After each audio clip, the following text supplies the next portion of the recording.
Watoto zaidi ya 300 wameuawa katika mashambulizi mapya ya Israeli Gaza. Mamia ya watoto wa Kipalestina wameuawa shahidi tangu utawala wa Kizayuni wa Israeli uanze tena operesheni za kijeshi kwenye ukanda wa Gaza. Televisheni ya Al Jazeera ikinukuu takwimu za shirika la Umoja Mataifa la kuhudumia watoto UNICEF limeripoti kuwa zaidi ya watoto 320 wa Kipalestina wameuawa tangu Israeli ianze tena operesheni za kijeshi katika ukanda wa Gaza mnamo Machi 18. Jumapili, ambayo ilikuwa siku ya kwanza ya Eid al-Fitr huko Palestina, utawala wa Kizayuni uliwaua shahidi wa Palestina 64 wakiwemo watoto 13. Wakati huo huo, ofisi ya uratibu wa masuala ya kibinadamu ya Umoja Mataifa imetangaza kuwa kila kitu kwenye ukanda wa Gaza kinakaribia kumalizika, ikiwa ni pamoja na misaada na uhai wa watu.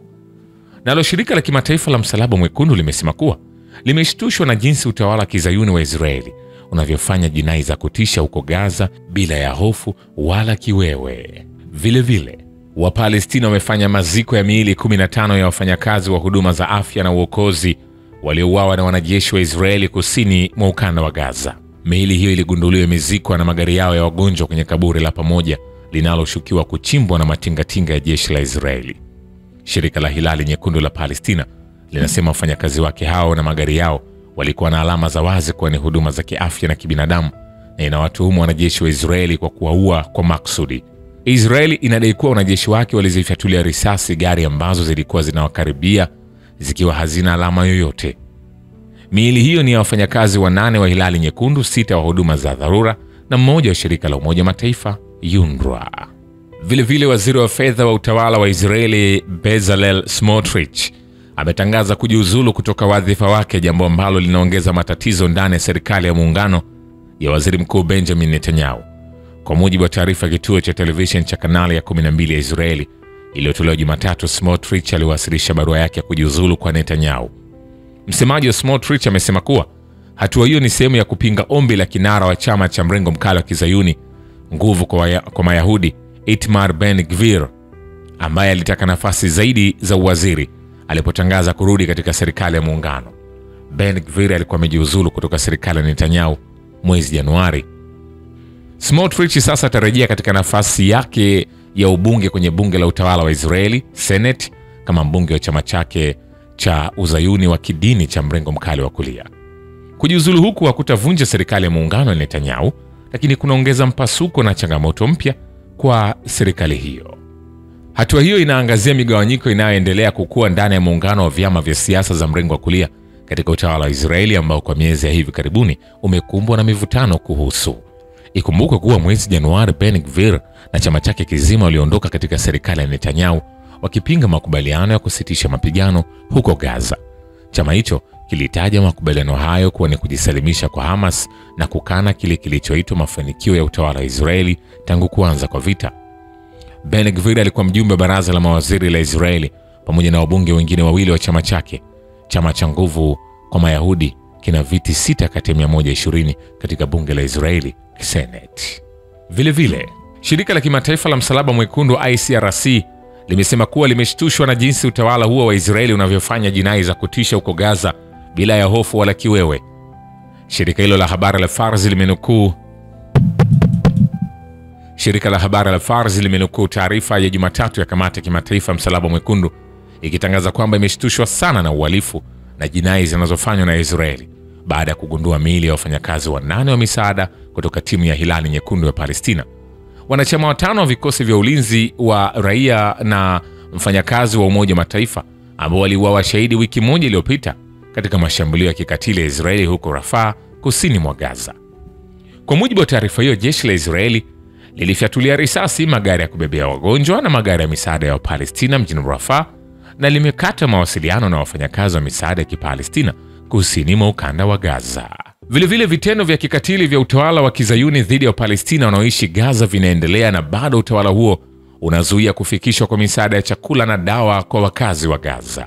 Katika muktadha huo, Tom Fletcher, naibu katibu mkuu wa Umoja Mataifa anayeshughulikia masuala ya kibinadamu na uratibu wa misaada ya dharura, amesema kwa sababu ya upinzani wa Israeli, misaada ya chakula inaoza katika mipaka ya Gaza.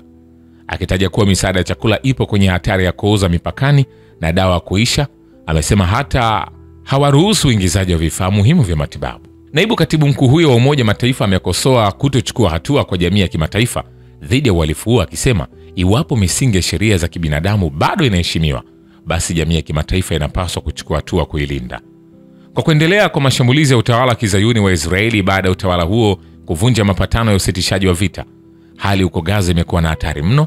Utawala huo dhalimu umeongeza mashinikizo dhidi ya Palestina kwa njia mbalimbali za kisiasa na kijamii, ikiwa ni pamoja na kuzuia kuingia kwa chakula na dawa. Kuhusiana na hili, Ismail Thawabet, mkurugenzi wa ofisi ya habari ya serikali ya Palestina huko Gaza, hivi karibuni alitangaza kuwa utawala wa kizayuni bado umeweka mzingiro mkali dhidi ya Gaza, na tangu mwanzo wa mwezi wa Ramadhan umefunga kabisa mipaka yote ya eneo hilo. Israeli imezuia zaidi ya malori 10,000 ya misaada ya kibinadamu yamezuia kuingia Gaza, jambo ambalo ni uhalifu wa kuwanyima watu wa Palestina chakula kwa maksudi. Hali hii inatokea huku takwimu huko Gaza zikionyesha kuwa zaidi ya watoto 3,500 wamekumbwa na vifo kutokana na utapiamlo. Zaidi ya wagonjwa 350,000 wenye maradhi maalum wanahitaji dawa. Magonjwa ya kuambukiza yanaendelea kuenea na ukosefu wa chakula ni wazi kabisa. Kwa kweli utawala wa kizayuni unaendeleza mauaji wa Palestina kwa njia mbalimbali, ikiwemo kuzuia misaada, hali ambayo ni uvunjaji wa wazi wa sheria za kimataifa za kibinadamu. Lakini licha ya sera na uhalifu huu, nchi za magharibi zinayapuuza iliyopo Gaza na hazichukui hatua yoyote kulingana na madai yao ya kutetea haki za binadamu. Vile Bassem Naim, kiongozi mwandamizi wa harakati ya mukawama wa Kiislamu ya Palestina Hamas, amesema, kwetu sisi tukiwa ni taifa linalokaliwa kwa mabavu, mukawama na silaha zake ni mstari mwekundu na ni swala la uwepo wetu na uhai wetu. Naim ameongeza kwa kusema harakati ya Hamas inaendelea kuheshimu makubaliano yaliyotiwa saini Januari 19, 2025. Kiongozi huyo mwandamizi wa Hamas amebainisha kuwa pendekezo jipya ambalo mukawama limewasilisha kwa wapatanishi ni jitihada za kuvuka hali mbaya na ya mgogoro iliyopo. Kuanzia Oktoba 7, 2023 hadi Januari 19, 2025, utawala wa kizayuni wa Israeli kwa uungaji mkono kamili wa Marekani ulikuwa ukiendesha vita angamizi dhidi ya wakazi wa ukanda wa Gaza, ambavyo vimesababisha uharibifu mkubwa na maafa makubwa ya roho za watu. Hata hivyo, haujaweza kufikia malengo yake yaliyotajwa kuiangamiza harakati ya Hamas na kuwakomboa mateka wa kizayuni. Hatimaye mnamo Januari 19, 2025 usitishaji vita ulitekelezwa katika ukanda wa Gaza kulingana na mpango uliopendekezwa na serikali ya Marekani na kuafikiwa na pande mbili za utawala wa kizayuni na harakati ya Hamas. Vile televisheni ya utawala wa kizayuni wa Israeli imekiri kuwa mashambulizi ya Marekani ya kuzuia operesheni zinazofanywa na Yemen dhidi ya utawala huo wa kizayuni hazijawa na athari yoyote. Channel ya 12 ya televisheni ya Israeli imeripoti kuwa licha ya kuongezeka mashambulizi ya Marekani dhidi ya Yemen, mashambulizi hayo hayajawa na athari yoyote na inavyoonyesha hayajaweza kupunguza au kusimamisha kiwango cha makombora yanayorushwa kuelekea Israeli. Televisheni hiyo ya utawala wa kizayuni imekiri kwamba kombora la Yemen lililorushwa kuelekea ardhi zinazokaliwa kwa mabavu siku ya Jumapili lilipelekea mamilioni ya wazayuni kukimbilia kwenye mahandaki yao ya maficho. Kwa mujibu wa vyombo vya habari vya kizayuni, watu kadhaa wamejeruhiwa kutokana na taharuki iliyozuka na pupa ya kukimbilia mafichoni katika ardhi hizo za Palestina zinazokaliwa kwa mabavu zilizopachikwa jina bandia la Israeli.